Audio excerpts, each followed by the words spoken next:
Asubuhi ya leo tunatangaza kwa jina la Yesu, ni asubuhi ya miujiza ya kutisha, ni asubuhi ya miujiza ya kutisha, ni asubuhi ya matendo makuu ya Bwana katika jina la Yesu Kristo. Yale yaliyoshindikana na madaktari, asubuhi ya leo yanajibiwa katika jina la Yesu. Yale yaliyoshindikana kwenye vikao vya familia, asubuhi ya leo yanawezekana katika jina la Yesu Kristo. Mahali popote penye giza, nuru inaachiliwa asubuhi ya leo.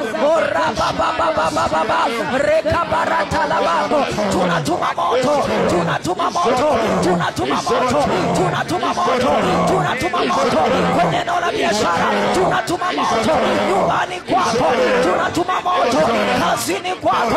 Uchawi wowote uliofanyika unaozuia mkono wa Bwana, uchawi wowote uliofanyika unaozuia usizione baraka za Bwana kwenye maisha yako, uchawi wowote uliofanyika unaozuia usiwe na furaha, usiwe na amani, tunauamuru kwa jina la Yesu, uondoke sasa, uondoke sasa, uondoke sasa, uondoke sasa, uondoke sasa kwa jina la Yesu, kwa jina la Yesu, kwa jina la Yesu. Kwenye duka lako, kwenye biashara yako, kwenye ofisi yako, kwenye nyumba yako, maroho ya magonjwa, maroho ya mafarakano, maroho ya magomvi, kwa jina la Yesu, achia, achia, achia, achia kwenye nyumba ya huyo dada, kwenye nyumba ya huyo mama, kwa jina la Yesu.